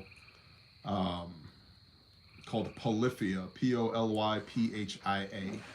And incredibly talented musicians, kind of like, I think the subgenre is called Djent or something like that, D-J-E-N-T. I don't even know how you pronounce it, which sounds like super teenage angsty, like somebody with like the Flock of Seagulls haircut came up with the name of this subgenre.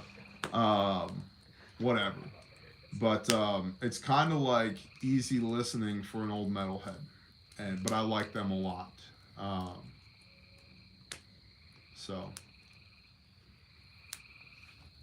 somebody said testimony, yours, Bear, waiting, mother's brothers.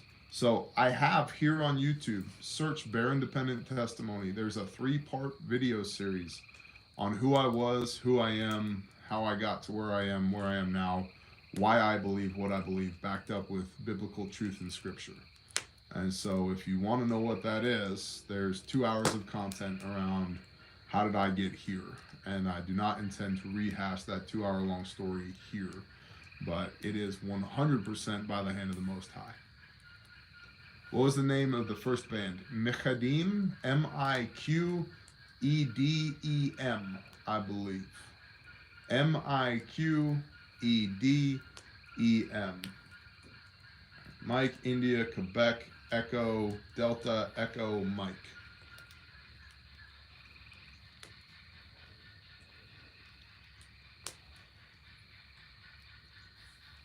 Bear, Caleb House update. What's up, Tommy Salter?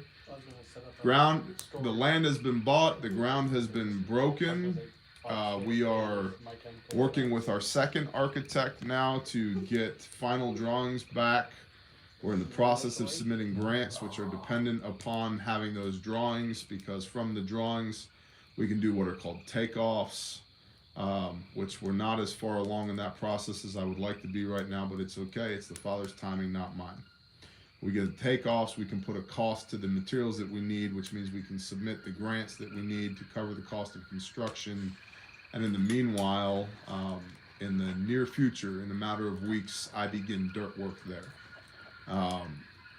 to start building the pads for where the houses are going to go, and to build the road that is going to be going in there.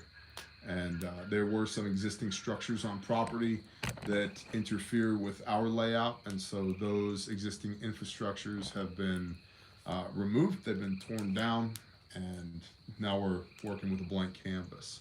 So, You want to tell stories about your hotels of going into a room and just drinking a whole bottle in front of a certain band? I heard that's Bob's favorite band. Bob's favorite band is My Chemical Romance. Come on. I'll just say they are in no way intimidating in person. They're the opposite of intimidating in person. It's a great story. Andres never heard it. I don't need to tell stories about who I was. I'll just say that they are in no way intimidating in person. Another time. They don't drink tequila fast enough. So we decided to help them out. Oh. Yes. Whose bottle of tequila is this? It's ours. Not anymore. You can't do that. I just did. What are you going to do about it? Blank stares. Blank stares. So. Deadly, it was Kings of Leon. This is false. I met Kings of Leon. I watched them get in a fight at the bar at the hotel. Cool. And then they canceled the show the next night because they were beating each other up so bad. Oh, they were fighting each other. Yeah, they were fighting each other. Mm.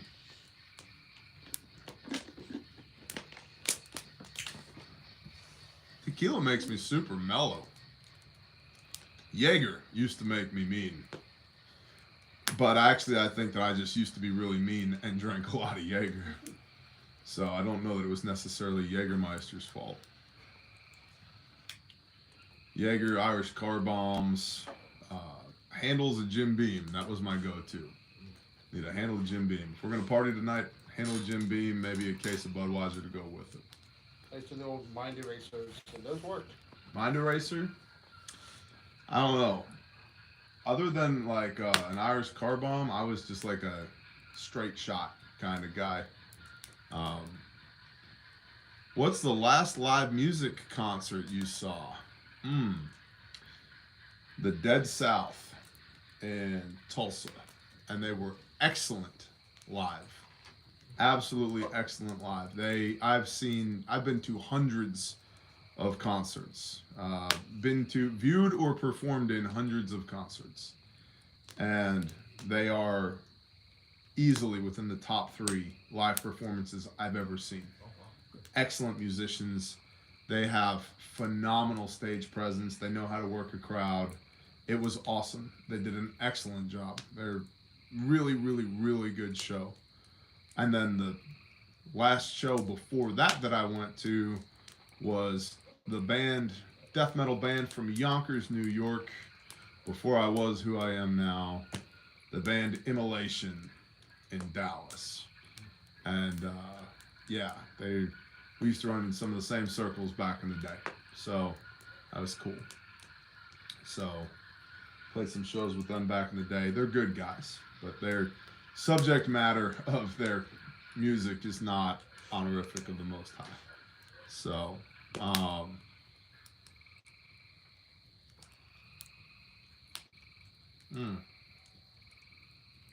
Yep. You ever bring that dump truck home from Kentucky? Heck yeah, I did. I have. The reason we got it twofold. One, we needed it in Kentucky for disaster relief, and 2, we needed it for hauling materials in for Caleb House. And so, yes, it is here in eastern Oklahoma, and it will be moving pretty quick because we have a bunch of dirt and gravel to move for Caleb House, like a bunch. So.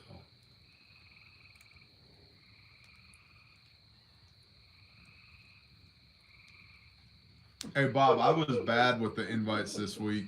Like, Andres was like, hey, man, can I come over? And I was like, heck yeah, you can come over. And then that's pretty much it. I like, kind of forgot about everybody else, honestly. Burzum, Militant Roots. Wow, man, that's some old school black metal right there. Burzum. Never heard of Burzum. You're not missing much. Yeah. There was like some stabbings and some felony gun convictions and yeah. Were they like hard rock or were they more like? No, they were Norwegian black metal. Oh, okay. One of the original Norwegian black metal bands. And they got entangled with Euronymous from the band Mayhem, and then that kind of trickled over into some Dimmu Borgir stuff. And yeah, it's crazy. Crazy. Heathen Norwegians doing felonies. That's all you need to know. Let's make a movie about these like underground. These Dimitri left bands Primary like that. That'd be Arms? cool. Get out of here. No. I'm going to have to reach out to him and find out.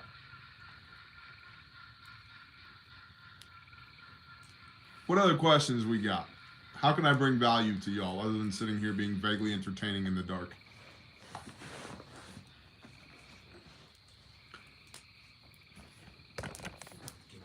Any update on the PSA daggers? Well, Sheepdog, funny you should ask. There will be another video forthcoming on the daggers. I received the two back that I sent in to them for repairs, and they said that they had a series of stacking issues with the tolerances between the barrel and the area where the barrel locks into the slide. And that's what was causing my issues. Somehow that apparently knocks the magazine out of the gun. Okay. And so that's what they told me. And I will read the email they sent back to me on the video that I do with the daggers when I shoot them again on camera, because I've not fired a single round through them since I got them back. Because Bug Out Bob is a wise man, and we were talking about this on a Patreon live stream that we did the other night. He said, you should get another one. Buy another one from PSA and see if another one does the same thing. And so I did. And I got to pick it up for my FFL tomorrow. And then I'm going to shoot 3 PSA daggers on camera. The 2 that have been air quote fixed to see if they've been fixed or not. And the brand new one to see if it has any problems as well. And so, and the whole point of this is, did they fix the problem for everybody, or did they fix the problem for me? That's what I need to know.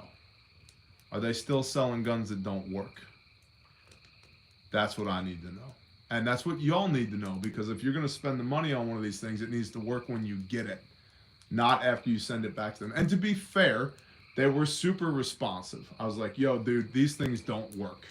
And they were like, okay, send them in. They gave me an RMA number, the whole 9. They paid for the shipping both ways. It was maybe 10 days turnaround. So they were good on the back end as far as getting that squared away. In fact, it took me longer to send the guns in than it did for them to fix them, because my life got hectic. But we'll see if they're still selling guns that don't work when that 3rd one arrives. They're versioning. Yeah. We submitted an offer on 10 acres in northeast Arkansas. If it doesn't pan out, also looking at 10 acres in southeastern Oklahoma. We should be living in fellowship range inside the next 2 years. That's awesome, Palmetto Paratrooper. Glad to hear that. Thank you, brother. Thank you for the $10. How do you tell your wife she needs to lose weight? Very carefully. What do you think of joining CERT, Community Emergency Response Teams? I think you should do it for sure. The training opportunities and networking opportunities are golden. CERT teams are good. I will also tell you that even with a CERT team in place, most counties are completely unprepared for when bad stuff happens.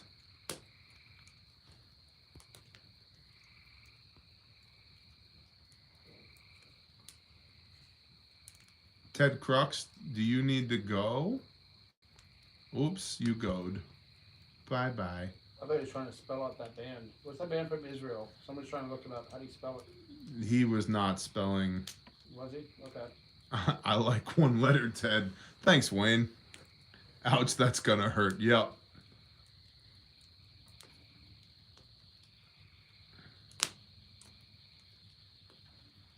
So. Oh, and I missed another super chat. Hey, Bear, just got my Bear Fact. Amazing quality. Thanks for providing quality things.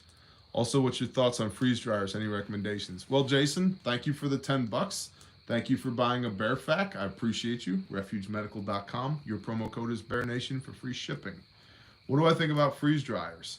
I thought my wife was crazy a year and a half ago when she said she wanted to spend $4,000 on a freeze dryer. I was like, that's insane. And she said, I will save up my money and I will buy it. I said, well, that's fine then. I did not say they were a heavy metal band that plays the Psalms. I said they were an Israeli band that plays the Psalms. They are not a heavy metal band. I did say they were talented musicians, but you misunderstood me. They're not a heavy metal band. And it is Miqedem, M-I-Q-E-D-E-M, M-I-Q-E-D-E-M. Mike, India, Quebec, Echo, Delta, Echo, Mike. Okay? So, back to freeze dryers. I thought the price tag was stupid, but my wife bought it with her money anyway, and she bought it with her money. I don't care.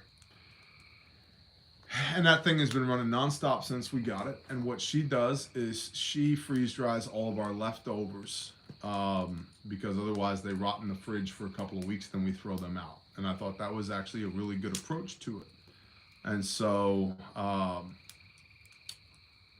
that being said, I think if you have the money, they make a lot of sense because freeze-dried food is super expensive.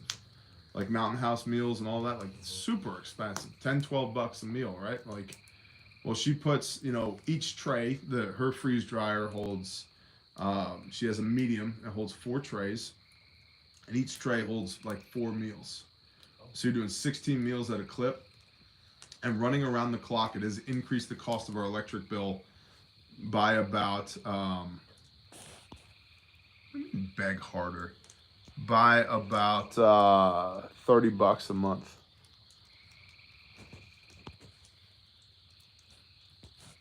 What am I begging for? $7,000 for a freeze dryer. Oofda. Well, I'm glad she bought it at $4,000 then. They can get schwacked up this page.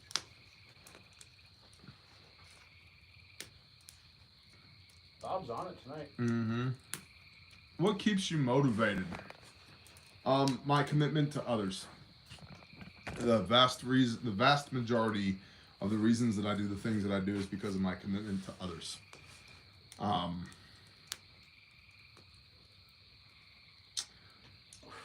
I'm pretty good alone. But it is not good that man should be alone. I will make him a helpmeet. And it's really not good for me to be alone for too long, even though I can function quite well alone. But let your yes be yes and your no be no, right? And so what keeps me motivated? I have a wife and children that I've been blessed with, and I am directly responsible for their provision, protection, and blessing. That makes me get up out of bed in the morning. I have a badass crew of people that I do life with, and I need them and they need me. That keeps me motivated. We have a business that to date has saved 38 people's lives. That keeps me motivated. And that's not a small number of people who are still alive because we showed up to work. We have a ministry that's given away over 4,000 Bibles. How do I join your local fellowship? It's not open. I'm sorry. Like I said, we're not recruiting. Sorry, Jim. It just doesn't work that way.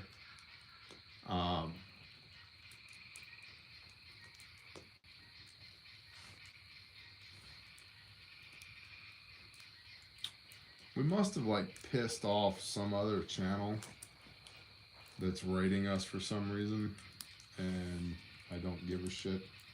I think some people are pissed about me not doing the brief on YouTube anymore, and they don't like the fact that it's on Patreon behind a paywall.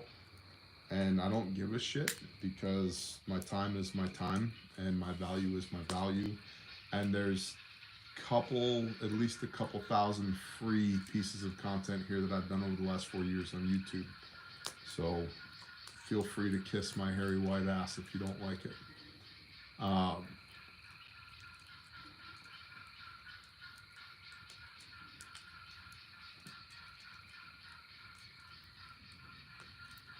What else keeps me motivated? I know. I've got breath in my lungs. I've got a job to do for the Father. So here I am doing it to the best of my ability. So that's what keeps me motivated. And then within all of that, you got to think about, like, I mean, Yeshua himself says, to thine own self be true. Like, what do you need? Like, how do you take care of you so you can be in a position to take care of everybody else? Like, a big part of that for me is, like, walking in the woods or rucking. Pay me to do nothing. Okay. I will pay you to do nothing. What's your PayPal? Sam, what's your PayPal? Walking in the woods, four-wheeler rides, that kind of stuff. Like, I need the mental space in order to sort my thoughts so that I can operate for the rest of the day. There's much to be said for breathing and walking upright. Amen. By the way, I think Hans Hamann is in here tonight. I saw him band-hammering some people as well. I didn't see you sneak in, brother. Shalom. So, am I hearing guineas? You are. They're not my guineas. I have absolved myself. I shall never own guineas again. But they are neighbors' guineas. So. Tastes great. Noise is crap. Mm-hmm.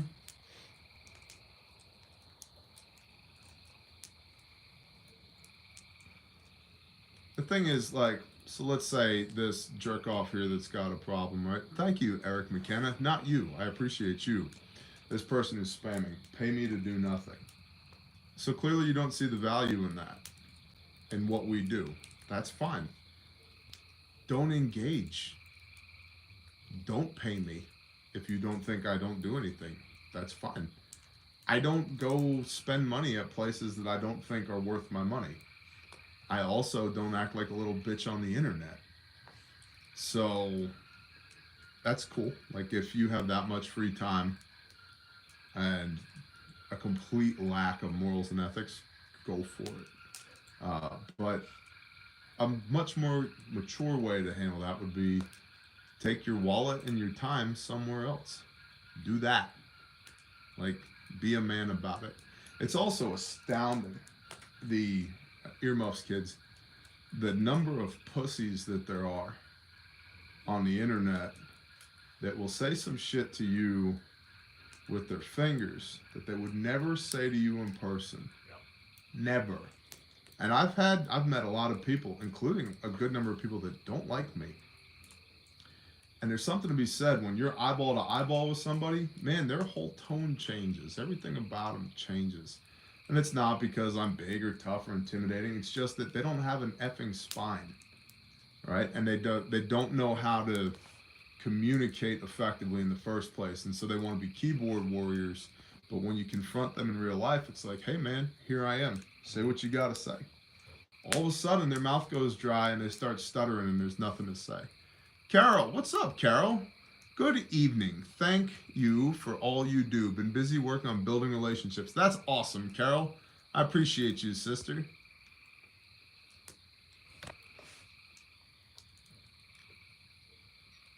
Says a lot about their character. I agree. Not enough real biblical men. Many don't know what to say or do. Hey, you know what, Prep or what, Colleen? One of y'all on the Bear Nation sent me a legitimate jawbone of a donkey that Samson slayed 1,000 men with. And it's badass. So thank you. Because I'm like, I look at that thing and I'm like, yup. Tell me all about the Holy Spirit. Because sometimes when the Holy Spirit gets on you, people's heads fall off of their shoulders. Like, and so I'm not saying it's every time, but I'm saying that is biblically a go. Like, that is biblically allowable.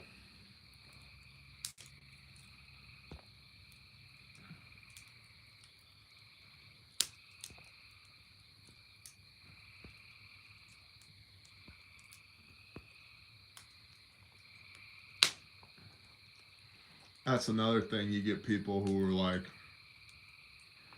you know, you say you're a man of God, but you use that kind of language. I'm like, have you read about Elijah? Like, shit talking is biblically acceptable. So, beat me to it. Do you need help teaching any classes? No, not currently. Thank you, though. Yah doesn't negotiate with the enemy. True. Good night, Wild Viking. Drinking tequila right now makes me super chill. Honestly, no alcohol makes me violent anymore. That's good. I think maybe I was just a violent kid. Man, I could totally relate to that. I definitely was. I definitely was. See, this is another portion of, like, you don't let the trolls win, but it's another reason why it's like, on the one hand, I love the Bear Nation, and I want to try and bring value. On the other hand, it's like, why even play in the sandbox? There's like somebody took a shit in the corner, and, you know, there's a kid over here throwing sand, and it's like, there's mosquitoes everywhere. And it's like, this sandbox is not the best. Like, maybe we need to go play in that other sandbox over there.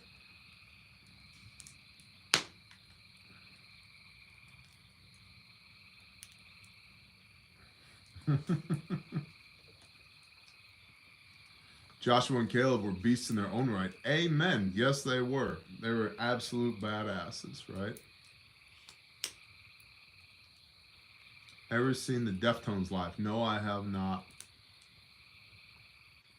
Thank you, Eric. I appreciate that. And a guy peeing on a green screen. Yup, done that before a few times. Favorite character in the Old Testament? Man. Well, that's tough. I like Caleb a lot. I like Caleb a lot. I mean, that's why we named our place Caleb House, right? Because slaying giants in the Promised Land, like, it's a big deal.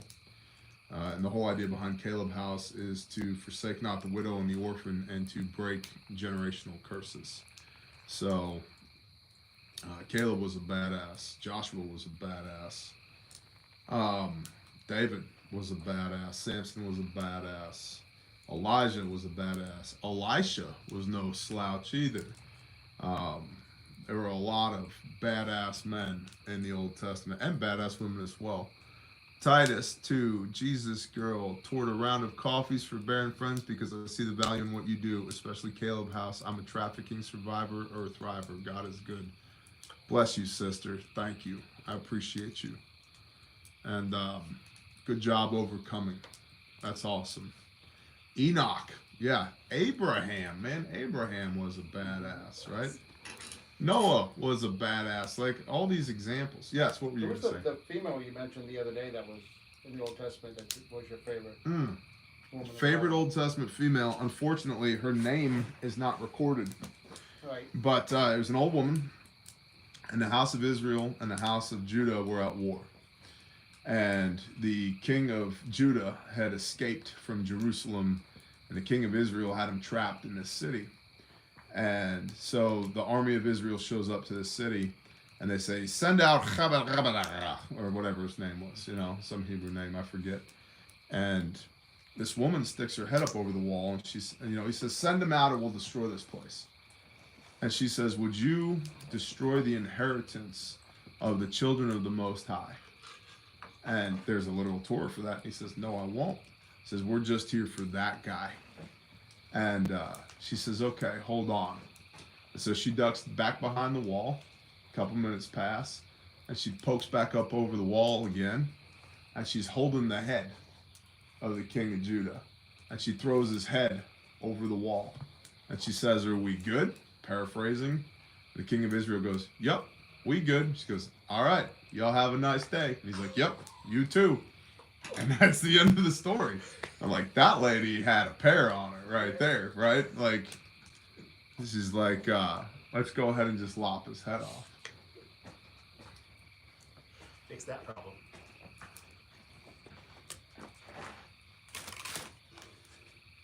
Thanks, Bo.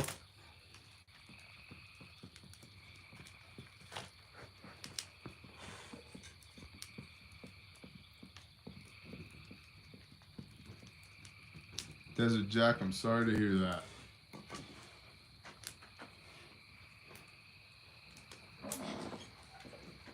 So it's interesting. We've been saying, and I guess maybe the trolls have been paying attention. I think we only live stream anymore to get the trolls to come out from underneath their bridges so we can slay them. You know? They're fun for the night. They seem to come out a little later. What's up, Mark Chase? I'm out here for the blood of trolls. Bless you, Blue Hammers. Man, you guys are awesome. You're killing it tonight. I work in construction and nobody takes pride in their work. It's a sorry state right now, seriously. I believe that, man. So I've been in various different types of construction, and there seems to be a decline in the trades lately. Just really low quality work. Bandit Bob. Having a hard time finding my mag. Most friends don't take this seriously. Thoughts? How can I help create a better mag? Well, Boiler Guy, the first thing I would do, like, there's a couple ways to get involved in a group. One is to make one. The other one is to find one. Tin Cup. Yeah, Tin Cup. I've been practicing their typing.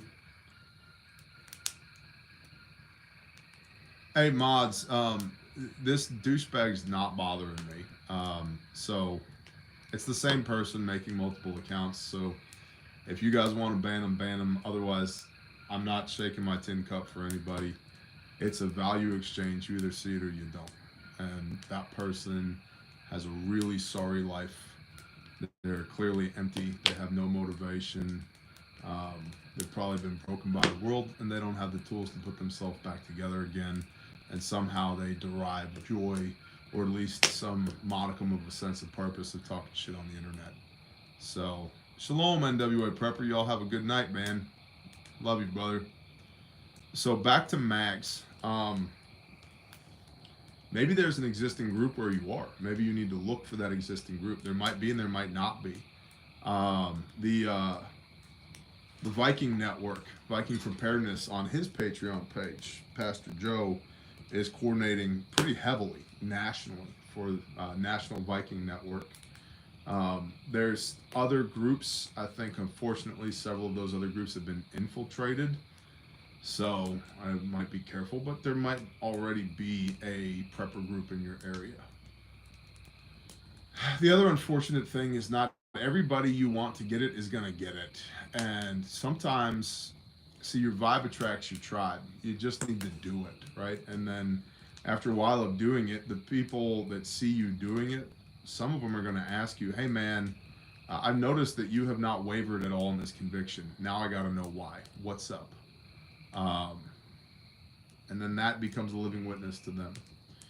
And then it, just like fishing or hunting, like, what are you looking for and where is it, right? And you use a different lure for largemouth bass than you do for, you know, a pike or a crappie or a whatever, right? And so you got to go at the right time of day to the right place with the right lure and be patient. And that takes time. It's an investment. So, what's up, Rain Cat?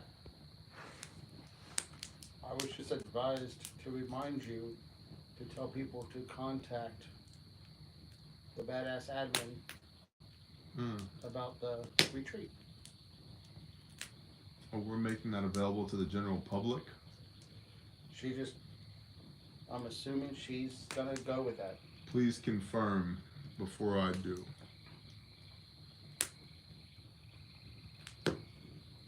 So many people need guidance these days. I agree. But that's the other thing, man. You can't be everything to everybody. Get your relationship with the Father right first, and then be a good husband. And ad revenue, not enough for me. Be a good husband, so that, and then a good father, so that you don't raise pieces of shit like that. And then you can be a strong member of a community. And then that community can be a strong member of a town or a city, right? And then that city can be a strong member of a county, of a state, of a nation. So, also, it should probably be said, if you go to the same fishing spot at the right time of day, with the right lure, you don't catch anything, maybe you need to relocate to a different fishing spot. Because in a lot of places, what we consider preparedness is just a way of life. You know, if you live in Maine, you better have 6 months of food in your pantry when winter hits, or you're gonna starve. It's just the way it is, right? You're gonna have firewood put up. You're gonna have gas in cans. You're gonna have a rifle and know how to use. That's just the way that it is. But in San Diego, that shit's weird, right? And so maybe you're in the wrong place. Jason Barr, hey Bear, have you tried any of the Cigars International knockoff cigars? I've been pleasantly surprised with the last couple of batches I've gotten. I have. I love their knockoff Romeo y Julieta torpedoes. I'm a very big fan of those. So, and they're, you know, what, $2.50, $3 a stick? Really good. Are you okay with Caleb House getting my tithe? Okie Yepper. I would say pray over that. And if the Father says, hey, you should tithe to this thing, then tithe to that thing. I'm personally okay with it because my commitment to you is that I will be a good steward of those funds. But I'm not going to sit here and tell you that, yes, you should do that. If the Father is convicting you to do that, then do whatever he tells you to do. I hope that answer makes sense.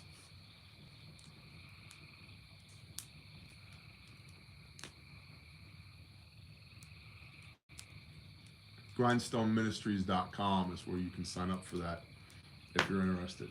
And I'm not saying that you or anybody else should. I think you should do whatever the Father convicts you to do. So, Frank, that's exactly right. The Most High, blessed be he, orders my steps. I just have to be listening. That's exactly right. Yeah. And sometimes he tells you to move and you don't move. And it's one of the, we talk often about this, man. Good night, Frank. Hebrews move, right?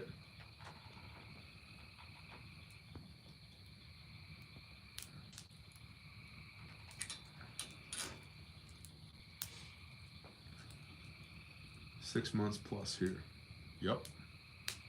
Good. Keep at it, Cat.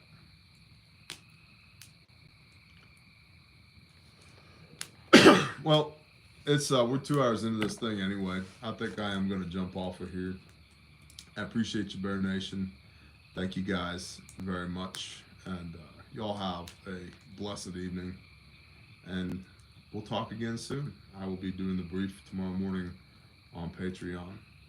It's $5 a month. And if you got $5, come see us. And if you don't, no hard feelings. Bless y'all. Shalom.